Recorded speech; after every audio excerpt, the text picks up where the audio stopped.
Always trust. We ask the questions. What is needed in the world? Is that going to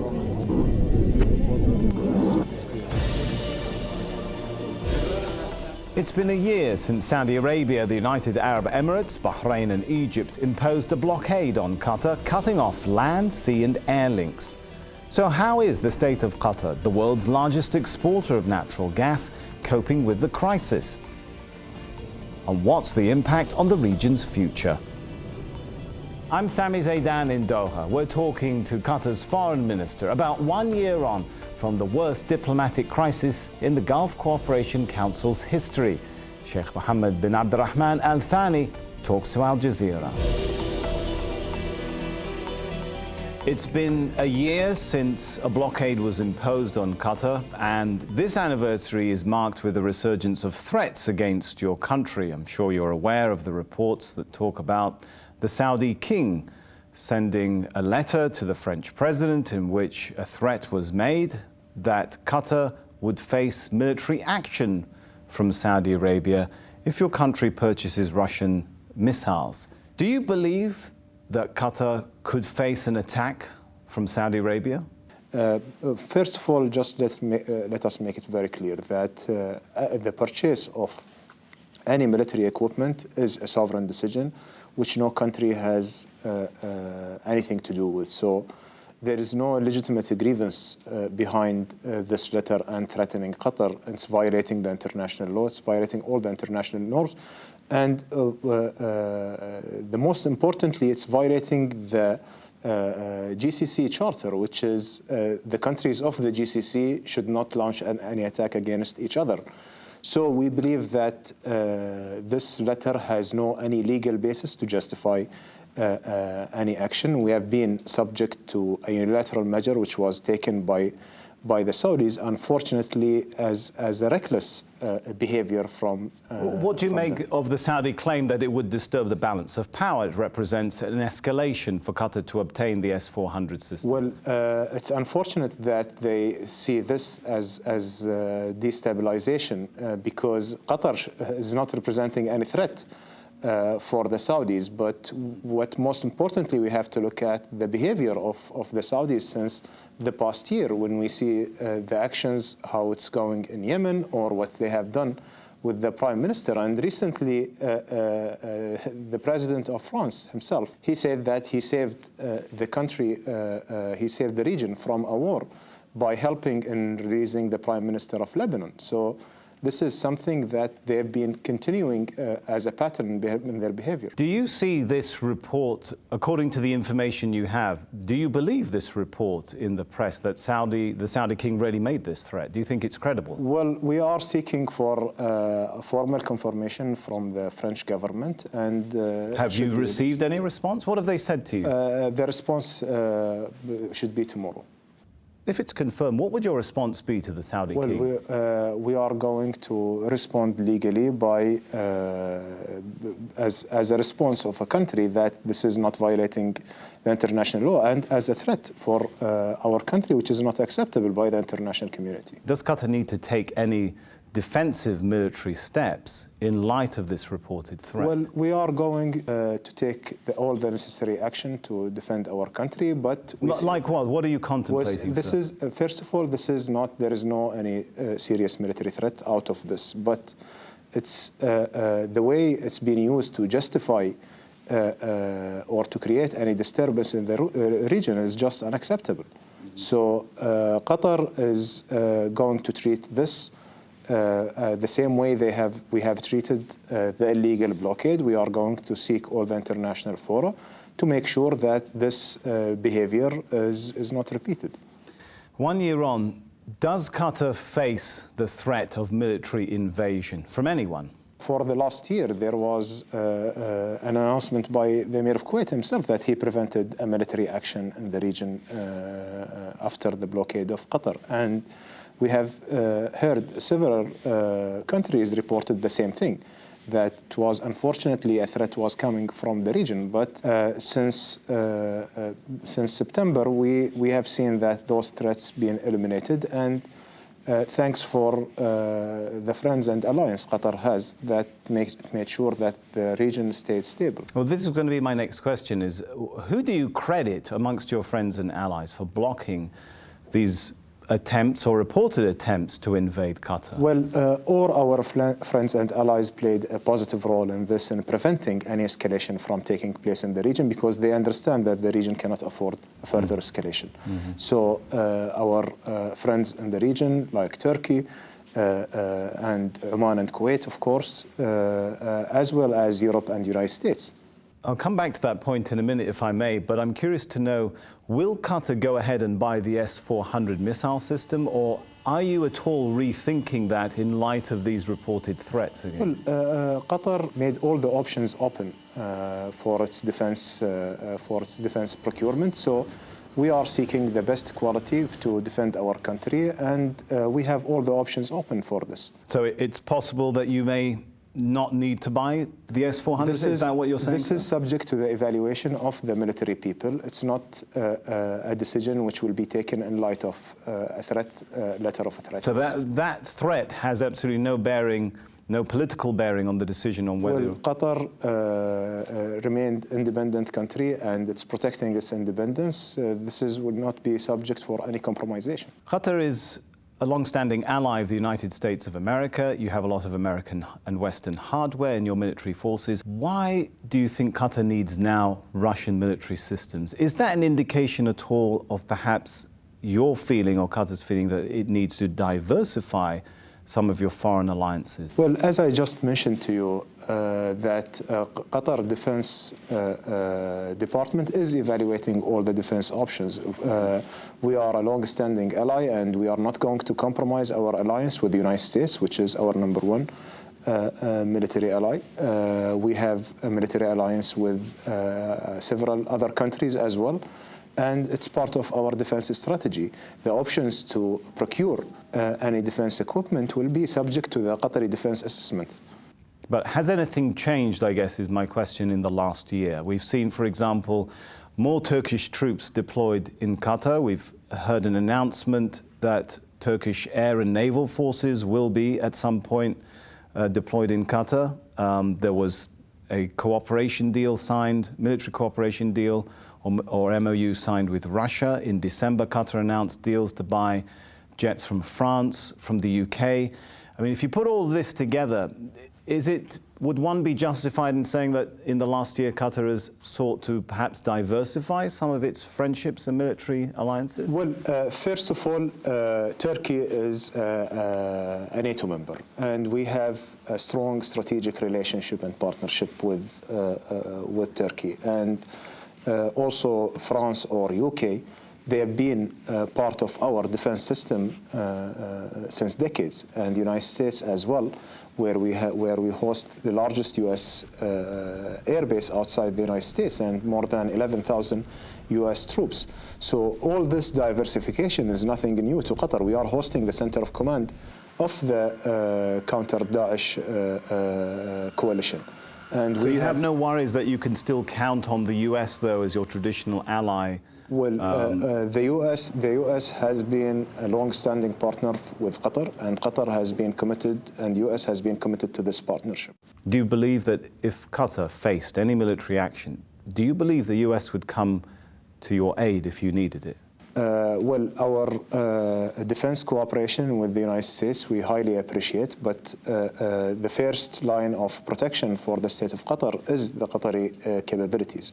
But those capabilities, with all due respect, they can't match the capabilities of Saudi Arabia and the UAE, right? The U.S. Defense Cooperation Agreement stated very clear that the U.S. will be in Qatar aid if it will be required, and this is also stated in our joint communique when we have conducted the strategic dialogue in end of January, and also in the joint defense declaration which we have signed there. And you're still confident that that will be the U.S. position, even in this era of change in the U.S. understands very well that the region cannot afford further escalation, and the U.S. is a strong ally for Qatar and for the other GCC member, and they have played a positive and constructive role since this blockade has started, and we are counting on their constructive role to be continued as well. I'm glad you mentioned the US role there. If we think back to perhaps some of the early statements by the US President Donald Trump on June the 9th, he was talking about how the nation of Qatar has historically, he said, been a funder of terrorism at a very high level. On April the 10th of this year, we heard a different tone from the US President when he referred to the Emir of Qatar as a friend of mine and, quote, a gentleman. Do you see a change not so much in the overall US position, but particularly and specifically the White House position on Qatar?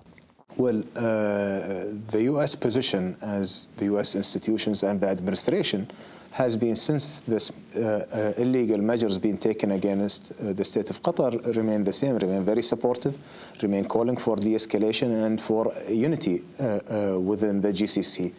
The president tweets at the beginning of the crisis is not reflecting what we are assessing or evaluating our relation with the US based on. And the president has been informed by his institutions about the relation between Qatar and the United States. And we have very strong and very constructive engagement with the president himself. And the president himself, he has spent a lot of efforts in de-escalating the situation and calling for the unity of the GCC and trying to convene a meeting between the GCC countries in order to. Do you feel that communication you've had has it had an impact on the White House, has had an impact on the US president and perhaps softened his position? Well, the communication mainly happened between within the US system itself, but our communication remained at the highest level since the crisis started, and the US president himself, from the first call with the Emir at the beginning of the crisis, he expressed his support for this relationship and his desire for this relationship to continue to be stronger, and calling for the unity for the GCC as well. Following the blockade, a number of other nations, from Chad in Africa to the Maldives in Asia, cut relations with Qatar. Now that a year has passed, I mean, how much impact or damage has this blockade done to Qatar's foreign relations, which you handle? Well, we see the damage in the foreign relation between Qatar and other states has been almost very marginal. There are just few countries accepted the blackmail of the blockading states, and they followed their policies, but the rest of the world stood very firm against all these measures, and they didn't follow any of the policies of the blockading states. Qatar built a strong and robust relationship with the international community, has been an active player in the international community, playing a constructive role in this international community. Qatar's role, when you look at it in Africa or Asia or anywhere in the world, you will see it has been with the international development and education and creating job and economic empowerment. Qatar celebrated this year the education of 10 million children in vulnerable countries. Qatar created more than 300,000 jobs in North Africa and some other countries who are in need. So the programs of Qatar development and the investments and the strong relationship Qatar has built with the international community was built on trust, was built on mutual confidence on this relationship, and those were the main resisting power for the blockading states' blackmails. Do you think that some of that information which you're mentioning to me was lost on some of the world leaders because Qatar perhaps didn't have a very robust communication policy? Again, coming back to, you mentioned the tweets by Donald Trump, do you think some of that was simply fueled by lack of appreciation or knowledge on the part of the US president to the realities in this region? I cannot talk about what's the background of the tweets because simply I don't know. But when you communicate now with the White House, do you feel that there has been an evolution in the understanding of the US president towards this region? We had a very intensive conversation with the White House even before the blockade and before the crisis started, that this communication, which we need to build for any new administration coming in place, and this communication has resulted positively, as we have seen last April in the meeting between the Emir and the President. All right, so you do feel there's been a change in perhaps the line from the White House as a result of the communication? Well, we believe that the change has, first of all, the first impression of the tweets, we cannot build on it everything, because it was just a tweet, and when we deal with the states, we build our policy assessments based on the policies of the country and the institutions. Economically, Qatar has not been crushed, as perhaps the blockade countries were hoping. I looked up some economic facts and figures. According to an IMF report in March, Qatar's economic growth is expected to actually speed up to 2.6% this year. The fiscal deficit has shrunk, we're told, from 9 to 6% of GDP. Forbes says your foreign reserves have increased to $2.9 billion. Those are all very positive numbers. But are they sustainable, though? Because some economists point out that it's thanks to sustained government spending, it's thanks to the depositing of some $26 billion by the government in banks. How long can you go on with that sort of effort? Qatar has faced a very critical economic distressing plan by the blockading states. For sure, there were spending by the government in order to stabilize the economy, in order to help building the resilience of the economy itself. But this has been, for the last year, we considered it as an investment, not as a cost. Qatar economy became more robust, more self-dependent, more resilient than ever. We have opened the new markets. We have opened the new trade lines. Qatar proved in the year of the blockade that it's a reliable energy source. Qatar is the largest exporter of LNG in the world. We have countries who depend on us and their energy. Japan, 30% of Japan energy almost is coming from Qatar. China, South Korea, United Kingdom. So all those countries has this strong partnership, especially in the energy sector. Qatar proved for them that it's a reliable partner. In fact, but did it cost you to which maintain that sort of ability to trade and to export? As a response for the shock of the blockade, of course, there were some costs. And in order to invest in the infrastructure for the trade, there were some costs, but we consider those costs as an investment for the future of Qatar. Can you sustain it? Yeah, for sure. Qatar economy is a robust economy, is a resilient economy, can sustain forever. And as I told you, Qatar proved in this year of the blockade that it's a reliable trade and economic partner. Are achievements like that, though, dependent on the sort of alliances which you can build? I'm trying to get a sense of, when you go home at night, how vulnerable do you feel the situation is in Qatar? Well, we believe that the situation in Qatar very strong, and we don't see, the only vulnerability we see here is the situation of the families which being separated as an impact of the blockade. We have seen the vulnerability in our regional security, because we see the amount of tension in this region is increasing, and unfortunately it's increasing because of this impulsive behavior conducted by the blockading states. So that's the main concerns we are looking at. Qatar as a country, without thinking about those two main factors, thanks God, it's blessed with resources, blessed with good governance. Qatar has proved that its openness and its policy, reforming policy, which adopted 20 years ago, where the blockading states they always refer to the 20 years of bad relation between them and Qatar, and complaining about Qatar for the 20 years, which was the year of starting the reforming policy of Qatar. It pays now. Bloomberg reported a figure. It said the blockade has cost Qatar $43 billion in financial losses. Can you confirm figures like that? We don't see a basis for Bloomberg analysis, because the real losses of the blockade were, as I told you, the investments we invested in the substitute of our trades. So there is no cash loss at this amount. And part of this amount, which Bloomberg has mentioned, were the deposits which stabilize the financial system and the cash reserve, which is still an investment, as a cash there, staying there at the central bank. Is there any sign of an end to this blockade that you can see?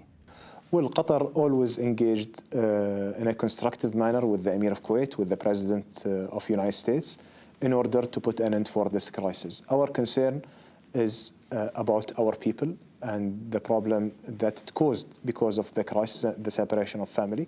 Our priority is the regional security. We see that the region is in a period which has a lot of disturbance around us and cannot afford a needless crisis. So we need to see a solution for this crisis because of those two reasons. But this solution should be in a logical way. They cannot impose demands on a sovereign country. If they have any concerns or any grievances, they have to sit on a dialogue table and discuss those concerns. And it has to result with a collective obligation on all the countries. They cannot point finger only on Qatar to be committed to do something, and they are not, and they are doing the opposite. So Qatar remains open to any possibility of dialogue, which is based on respect of the international law, based on respecting the sovereignty of each and every country, based on the respect of the independence of each and every country. Other than that, if they are not willing to engage in a solution, it's But is there anything on the horizon? Is there any initiative, anything going on that you would say to viewers that offers some hope that this may be resolved soon? The Emir of Kuwait is calling for a meeting between the Gulf states, unconditional meeting to discuss the crisis. Qatar was positively. I have delivered the response from His Highness the Emir yesterday to the Emir of Kuwait, and we hope that the blockading states will respond the same. I'm sure you're aware it's been reported that Robert Mueller in the United States is investigating individuals with ties to the United Arab Emirates, like George Nader, about whether they tried to influence US government policy on issues like the Qatar boycott, as well as Russian influence, in return for private gain, private business gain. How concerned are you that the interests, the fate of entire nations like Qatar could be impacted, if not decided, by the business interests of individuals? We have a confidence in the U.S. As a country, as an administration, as an agency, as a president as well. We have a confidence in the relationship between Qatar and the U.S. We see that this confidence has paid, and we see that this partnership has been strengthened as well. So you're not concerned about these sorts of reports and activities? Well, we believe that we have a strong enough relation that we can rely on. And I'd like to get you to comment on the counterclaim from the other side. Do the pictures of officials from Qatar's investment fund, for example, Mr. Ahmed al-Rumaihi, meeting with members of the Trump transition team in December 2016, do those sorts of things indicate that Qatar tried to do the same thing, to buy influence within the US government, in other words? Actually, the official meetings happened in the transition period. It was with the transition team, and it was a normal process between any foreign government to introduce itself to the new administration. So there was never an attempt by Qatari officials to there is no attempt. This is private business. This is happening. This is happening with all the administration. So any administration which will be an upcoming administration, there are meetings between the transition team and the foreign governments, and it's a normal process. The blockade is still dragging on. How will Qatar function differently, do you think, in a year, in 5 years down the road, at least when it comes to foreign relations as a result of this blockade? Well, Qatar remained an active partner for its international partners and allies. So we are remaining in the area of conflict resolution. We are remaining in the area of international development. Qatar proved that it's a reliable energy partner. And we believe that our relation, which we have built throughout the years, will continue to be much more stronger as well. And we will work on achieving our vision, which we have determined decades ago. and this vision that Qatar will be a reliable, active international member of the international community, and we will promote for peace and stability for our region. Sheikh Mohammed bin Abdulrahman Al Thani, the Foreign Minister of Qatar, thank you very much for talking to Al Jazeera, sir.